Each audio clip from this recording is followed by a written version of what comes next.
My name is Marilyn Musyimi. I am an architect and construction manager. This is panel number 3, and we will be talking about education post-COVID-19 in an African context. And I will begin with Madam Mutheu Kasanga, National Chairperson, Kenya Private Schools Association. I'd like you to give us briefly a background on education in Kenya and in Africa generally, and any noteworthy statistics and needs that we should keep in mind as we go into this discussion. Welcome, Mutheu. In Kenya, for instance, in the private sector, say at early childhood space, 62% of the children in Kenya go to a private nursery school. 62% of Kenyans go to a private nursery school as opposed to a government nursery school. And that statistic has only changed with devolution. It was much higher before devolution, where early childhood was devolved. In the primary school space, we've got about a third of the Kenyan population going to a private school. And in the secondary school space, it's about a tenth. University space and college space, well, let me start with the college space. Again, we have a majority of the post-secondary school kids going to a private college at a ratio of about 55% private to 51% government. And this is again only increasing with the current push for technical training that has been happening in the last 3 years. The percentage 3 years ago was about 70% of the post-secondary technical training was in private colleges. University space is dominated by government, the big name universities, and that's mainly because, of course, the expense of investing in education.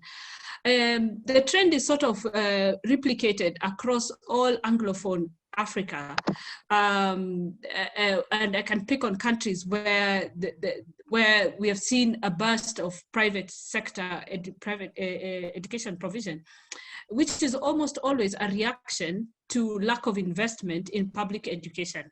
So going forward, perhaps one of the things that perhaps a forum like this can really begin to rally people around is formalizing some of the regulatory framework around infrastructure, around education. And I think I just want to bring in Bethel.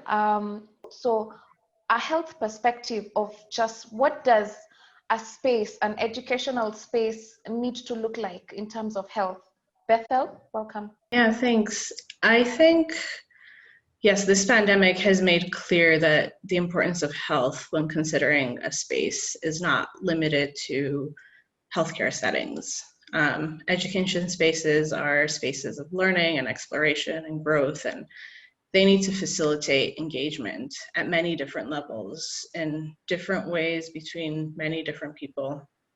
And this touches on our psychological and physical health. And so things like spatial configuration and sequencing, levels of privacy or separation, and probably most importantly, adequate ventilation and lighting all play a role in creating a healthy education space.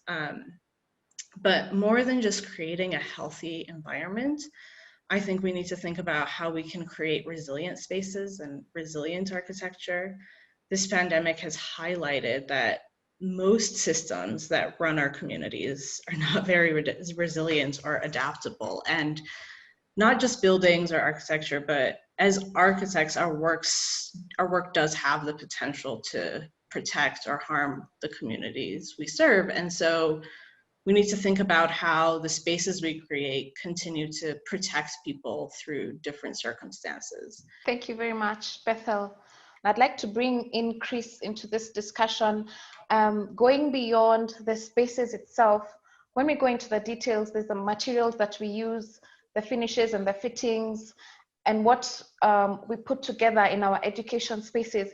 Maybe you could give us a brief background, Chris, on what your thoughts are in terms of where we should be heading when it comes to the materials we use in creating education spaces. Welcome, Chris. The built environment and space and architecture can affect us one way or another. And now we're in a season of pandemic where we have to question ourselves and ask how much more can the built environment affect us other than just behavioral. Can it have a role in stopping disease and preventing disease, or can it even exacerbate disease? So to your question regarding, the furniture fittings and that kind of thing, yeah, industry has developed a lot of technologies. Interestingly, there is now antimicrobial building products which have characteristics that help fight germs and diseases, which points towards preventive solutions. So today, part of what we are required to do is do a lot of washing of hands and sanitizing of surfaces, but there's building materials that are out there and are currently being developed that have inbuilt preventive properties. You see, the surfaces we interact with on a daily basis, especially at the interior level, your tabletops and your chairs and your fabrics, these contain starches, organic adhesives, cellulose sugars and other organic compounds. These compounds are usually ideal for bacteria and other germs to grow. So professionals today have to explore different materials that have preventive properties. And a lot of manufacturers are doing that now, and it can be in the form of a coating on top of the materials, and some through admixtures and additives that are added into the product in the manufacturing process. And there's paints out there now that are antifungal and antibacterial. There's tiles that are antifungal and antibacterial. There's all sorts of coatings and different door knobs as well. So these technologies are evolving, and architects have to start exploring such things. All right, thank you very much, Chris. I'll take it to Madam President Gorata. I'd like you to give us just a background on architectural education so that we can set the tone. How have we been teaching architecture in Africa, and what sort of opportunities has this created, or what constraints has how we have been teaching created? Welcome. Thank you very much. Thank you for having me on this panel. I'm very honored to be part of this. So just to give a brief background on the education of an architect. Architects, obviously what we are is we are artists. At the same time, we are social scientists. It's very important for us to always bear that in mind as we go about with our practice and with our engagements. So some of the principles that I believe form the core of architectural education, the first one that I feel is very fundamental is the lab being the place where the architectural education is taking place. So, I mean, if you are in a city like Cape Town, if you're in a city like Gaborone or others, it's a very different place for you to be studying architecture. Therefore, we have to look at investment into the architectural education and the ability to, for example, allow students to be able to travel to give them exposure so that they're not just limited to the lab that they are doing their studies in. And then the other one is community relations. As well as global relations. I believe that is very important for architectural education. Our connection to the external community is very important. And then as well as philosophy. When I speak about philosophy, it's not just the philosophy of the school itself, but the philosophy of the individual that goes into architectural studies. So what kind of architects are we trying to build? What kind of built environment are we aspiring to? The next one, which is also very important for our continent, is the freedom of expression. I believe that as architects being social scientists, you mentioned earlier the notion that politics is high at this moment in time because of the pandemic, but it's important that we educate our architects within an environment that allows them to express themselves, that allows them to also engage with government at different levels to be able to get the education system and the practice of architecture to be running smoothly. Research orientation is important for our architects within the African region to be research oriented. I think Africa has relied a lot on external research, and it's really high time that we emphasize research and development within our continent. Some of the constraints that I have observed myself are things like the prohibitive cost of educating an architect My colleague mentioned earlier that government seems to be the one that is investing in education. Private institutes are not investing in education of an architect. And of course, it comes with the fact that educating an architect is very expensive, but governments have got to make that commitment to ensure that they are properly and adequately educating architects, even if they are the ones who are doing the investment and not private sector.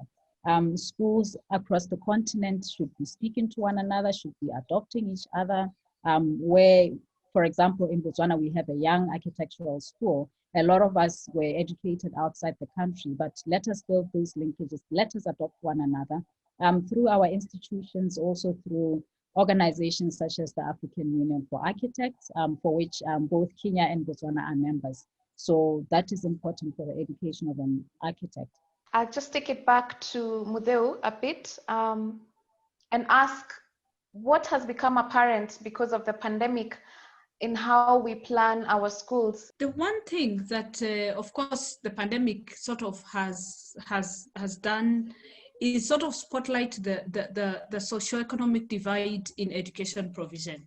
Those who have money are able to access very high quality education in buildings that are fit for purpose at all times. And therefore, as we reopen education, it is easier for some schools to do everything, while for others it is impossible to do anything except a level of hand washing and perhaps just masking. So for us in education, what the future looks like is that we need a total rethink, and especially for us in the private sector. We do need to invest in local solutions for mass use in education infrastructure that allows us to maximize the use of very, very expensive land in Kenya. That is the biggest, one big problem that we have. And thus we'll find that with affordable buildings, that we will find that people investing in education are more likely to build per regulation and not cut corners. We then also need to talk around the other things around education. For instance, insurance of buildings. I'll give you a quick example. There's a university that I know that tried to use what are they called? The South African technology for building blocks with soil blocks. And immediately insurance companies wouldn't insure those as permanent buildings. Education, especially post-primary, is high risk. In Kenya, we have a very volatile youth, and fire is a huge risk we have to take when you invest in post-secondary education. And then when you cannot insure your buildings, then you're forced to use even more expensive building technologies to ensure that at least you get the right insurance around the infrastructure that you invest in. We need to figure out how to put in good quality education so that then people don't have to move out of where they live to get kids traveling longer distances. We need to reduce the distances that kids need to travel. That will help us contain the spread of the virus and contain it as well. At the moment, if for instance in Nairobi we had an outbreak in Eastlands, the kids alone would spread it literally to everywhere from to the Southlands to parts of the Northlands, because kids from Eastlands go to schools absolutely everywhere in Nairobi. We get kids, say, from Karen and that part of the country living there, but moving to schools as far down as South B, South C, and that in itself, if something happened in Karen, you get it immediately in another part of the city, and it would be next to impossible to lock it down just because of the movement of students alone every day. I'd like to just bring in Chris and ask him to help us understand further than Mutheu has how infrastructure can help us. How can it help our quest for a healthier learning environment? Infrastructure is certainly important, and we certainly have a problem in Africa regarding, as Mutheu has said, that cross movement of students. I think in more developed countries, you would not be able to move from one district, to live in one district and go to a school in another district. There are certain restrictions, I believe, that apply.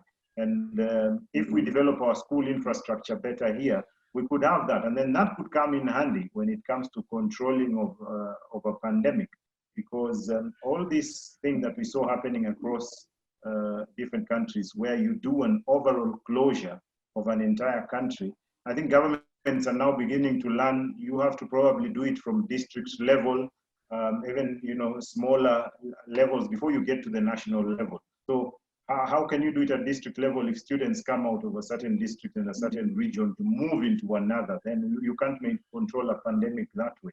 So certainly we need infrastructure. Mutheu touched on how expensive it can be to build, and yet we hear about affordable technologies, and again, government has to step in to make construction much cheaper and affordable. Some of these technologies are made expensive by government's own taxes. So something needs to be done. In Kenya, one of the government's agenda is affordable housing, but it's a bit of a pipe dream because the taxes are too high. The materials would be much cheaper if certain taxes were lower or were waived. And then when it comes to more at the local level in designing of infrastructure, I think we have to start asking questions whether, is a boarding school is going to be the way of the future? I don't know. I'm not saying it is. I'm just saying we might have to think about it, because again, they allow children to be within a certain environment, and I'm thinking about how the West has done. You've seen competitions like the Champions League or the NBA going on because they create a bubble, and they create a bubble within which everyone operates in and cannot move out, and then you run a certain number of games and sessions, and then after that is done, you can go home and you can get out of the bubble. So boarding schools sort of provide that same bubble in which then education can happen within a certain term, because that means infrastructure-wise that has to be wholesome. It means that teachers would have to be well accommodated within an institution. They would not, go out to fend for themselves out there, but they would have to stay within a bubble so that they deliver education within a certain term, and then when the term ends, everyone can get out of the bubble. All right. I'd just like to bring in Bethel. What has gone wrong, Bethel, and how do you think we can correct it as we educate future practitioners? I think architecture students go to school expecting to learn how to create buildings, but what we actually do is imagine and create spaces that represent and support our societies. And sometimes that doesn't even mean building a new building. And I think there are two things that I would like to see architecture education embrace. And the first is that society and communities are part of our work. We do not work in silos behind a computer on our own. Not only does it take a team to build anything, but the decisions we make while building and designing are far-reaching. They affect communities that surround us, and those decisions need to build on and add to the goals and advancement and resilience of those communities. So that goes to larger decisions on policy and zoning and etc. And the second point is that we need to acknowledge that architecture tackles challenges that are not spatial. Architectural education now focuses a lot around formal explorations, and that's really only scratching the surface of the potential of architecture. Architecture can address social, economic, environmental, cultural, political issues, and more, and it usually does, but it's not very informed or not in a very conscious way. And this year we saw our ability to breathe fresh, clean air become an architectural challenge. And I don't know if our education has prepared us well for that. And you really asked about the African continent, but I suppose this goes a bit beyond that, because while we teach methods well in school, well, how to do this or that, and that could be context specific, how to do this here could be different than how you can do it in another place. But I suppose the point I'm trying to make is that while we teach methods well, we don't necessarily encourage ourselves to consider our mission, the why. and what is the purpose of architecture, what's the purpose of the decisions we make, and what are the larger implications. And I think that is what needs to be embraced by our education. So Gorata, I'm going to put a bit of a tough question to you. So how should we change how we educate to prepare our practitioners for the future? I'd like to go back to a point that Chris raised earlier, which I just want to add to say the issue of planning. Really, it shows us that architects are not just about the building, the pretty building, but they are also about sorting out how cities interact. When we talk about students having to go throughout the city to go to different schools, planning is a very important aspect of architectural education. And again, I'll keep going back to politics. We need to teach our young architects to engage with government. We need to build the bridge between how government makes decisions, how policies are made, and therefore teach our students that it's not just about the building that you're doing, but it goes way beyond how you make society and communities to work better. Thank you very much. What do you feel we can put in place in terms of retrofitting the spaces that we have in order to be able to deal with the pandemic? Mutheu? So perhaps this is one of the things that we might have to look at and figure out how to use our spaces better for kids. And figure out how to maintain them, because part of it, of course, a school has to maintain an image. There's a look of a school that is increasingly very important to parents, how a school looks. They don't ever think about the impact of that look on the actual users of that space. We've got things like, say, washrooms, where we have a government mandated ratio, and we, whether in public or private, you will go to the most expensive school, you'll find that that is the ratio we stick with. It's a convenient ratio, it's 1 to 30. So for every toilet, there are 30 users. Is that what we need to stick to? Because we need to change our spatial routines, because in the short term, because of the virus, how are we going to manage the space needs now of the pandemic with the infrastructure such as toilets? When you go to boarding schools, bathrooms, it's even higher, and we all are silent about it. It's more like 1 to 40 bathrooms, 1 bathroom, 40 kids, especially as you go higher, all the way to university, by the way, all the way to university.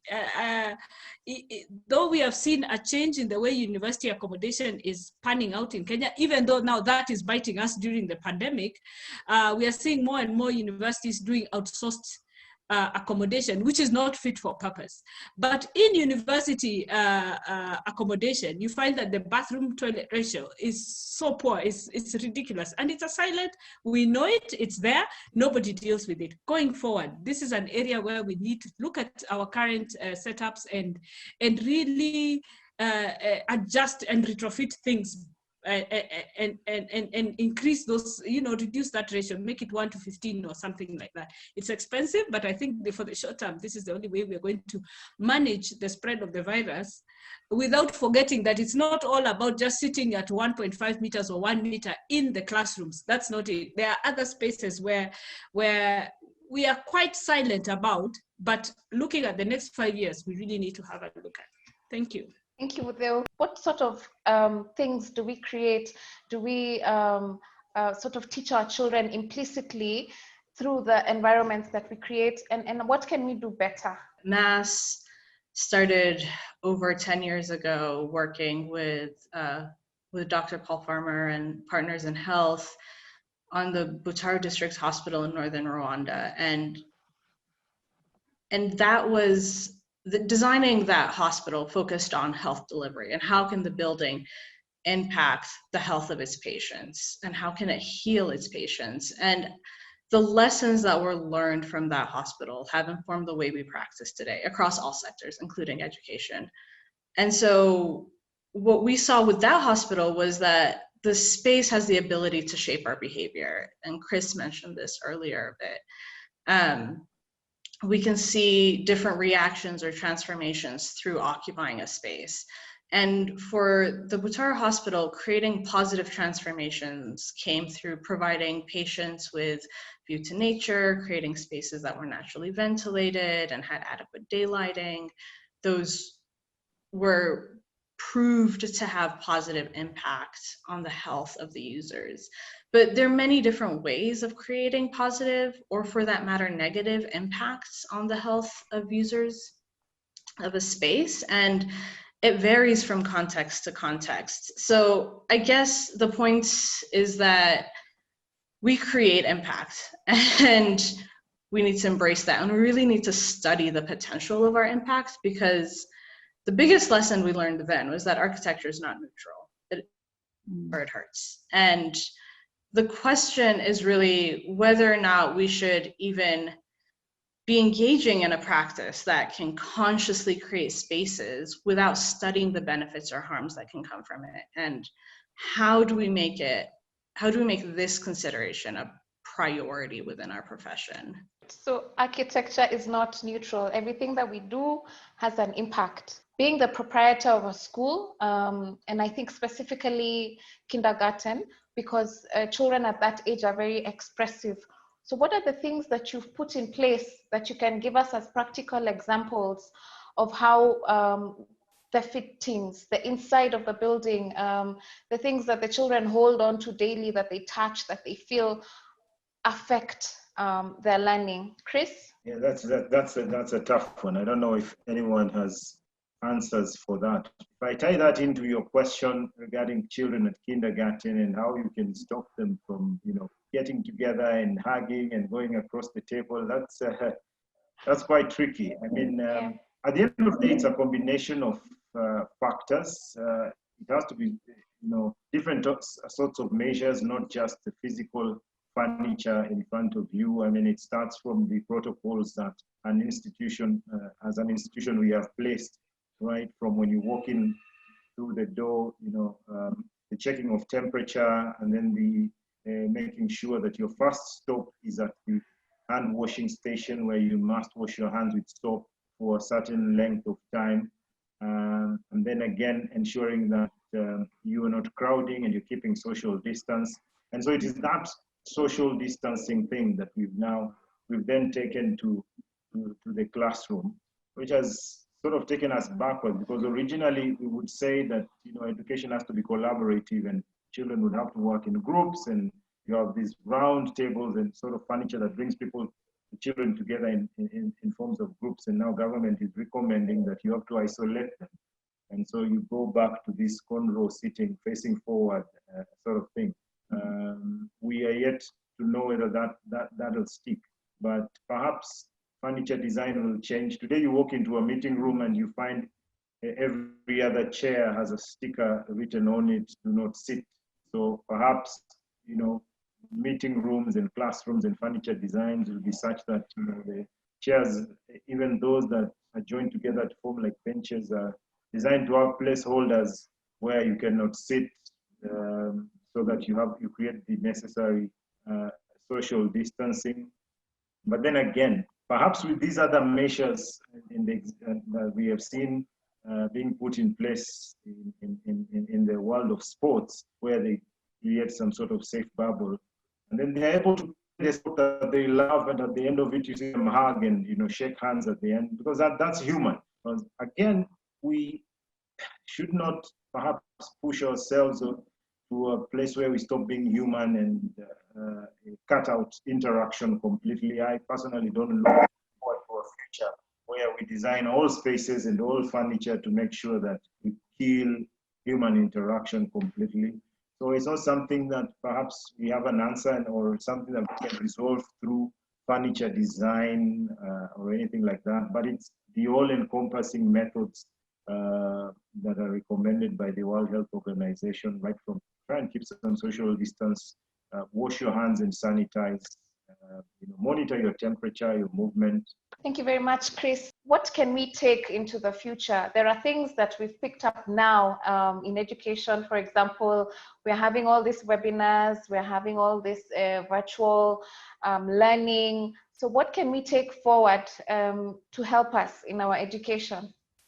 Perhaps we need to put it as part of the blueprint of teaching architecture students for buildings that are not just sustainable in terms of material, but also in terms of usability. The ability to design a hotel that can, for example, turn into a hospital. So those are programs that we need to put forward for our students to say a building should not just be start thinking about buildings beyond just the singular use that they are, and therefore prepare ourselves for any kind of pandemic that might happen, whether it's a health pandemic or some other disaster that may take place. I think it's very important to do that.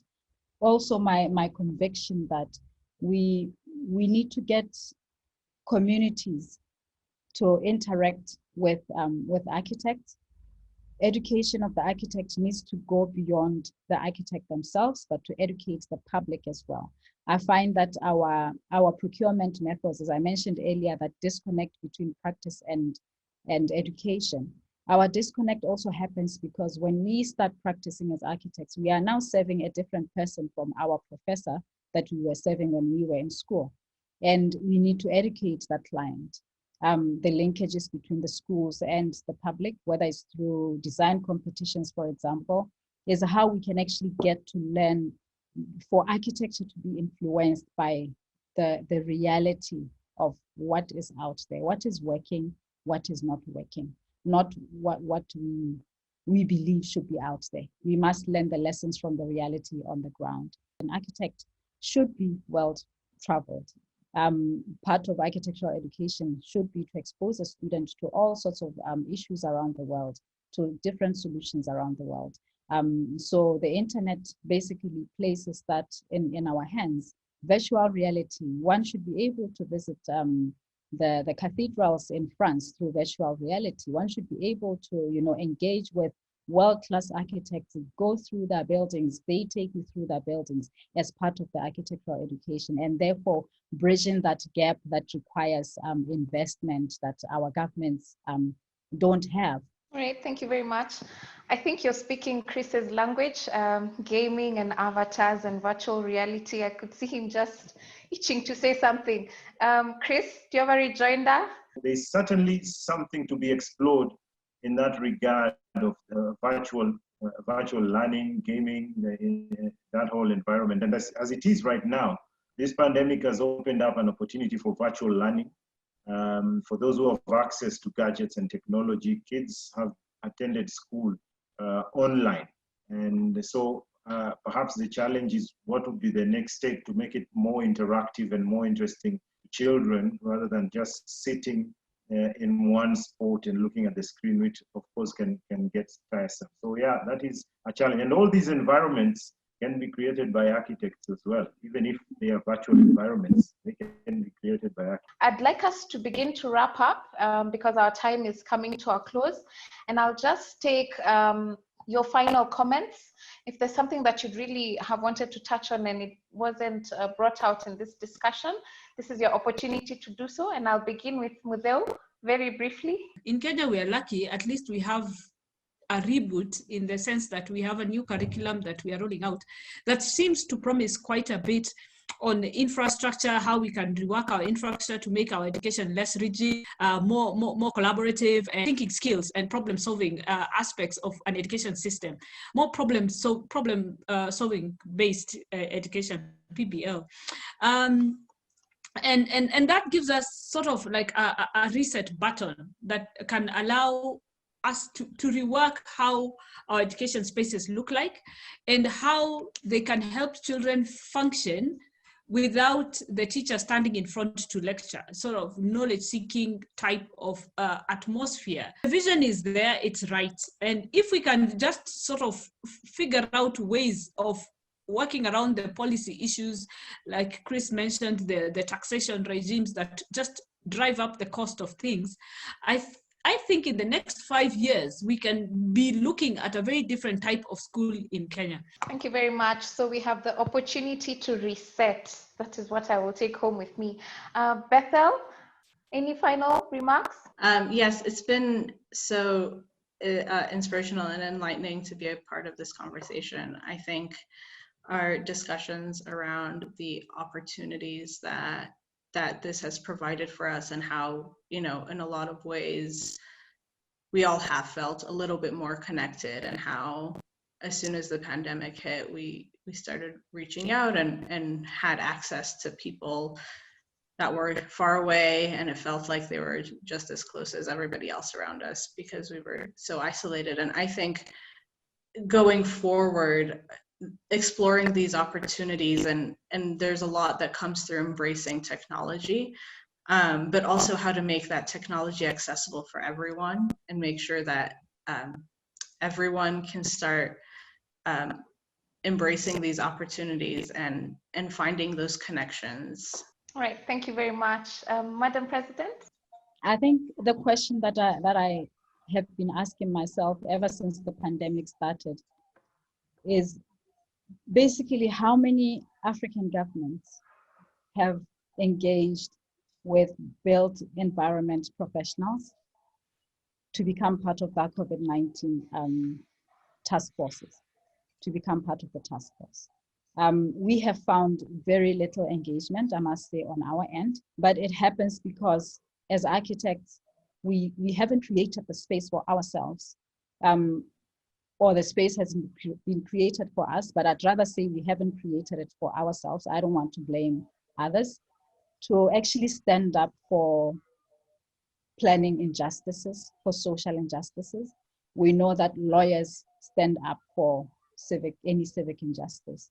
And I think the education of an architect needs to go as far as teaching architects to be upright in terms of when they see that planning issues or design buildings that are being designed are going to negatively impact their communities. And until we speak out, then we will not be heard. And I think that's a very pertinent point. And what we did at the AAK is we, I think, volunteered ourselves into the government task force.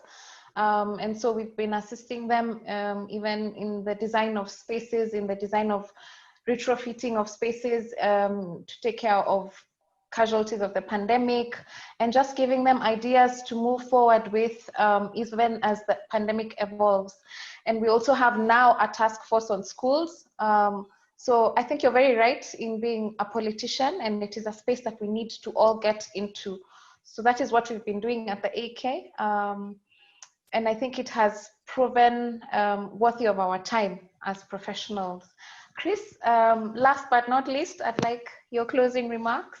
I think we share the same notebook with Gorata, because I was going to jump onto that. We have to influence policy. We have to influence government policy makers to, to think differently, to look at the needs of social justice, amongst which are expansion of infrastructure for the education sector, so that we are not in the problems that we are in. I think the question, speaking locally, as the Kenyans have been asking, is why is it that other countries that had worse situations, your Italy, your China, and even the US, are able to try and bounce back in the education sector within a short time, and we still have our schools closed? I think that speaks to infrastructure, and that speaks to how much investment we've made in infrastructure. Interaction with government, politics is important, because politics shapes policy. Policy helps us architects shape the world we live in. Thank you. Okay, thank you very much, Chris. So as we close, our discussion has evolved from education to two things: technology and politics. So these are the things I hear that we need to be focusing on, how technology can assist us and how policy can assist us to implement the things that we would like to in our education system. You have all been very wonderful panelists today. Thank you very much for your time and for your thoughts. And I hope that we can engage further, even as we create this global community and as we are now closer to each other because of the pandemic. So thank you very much.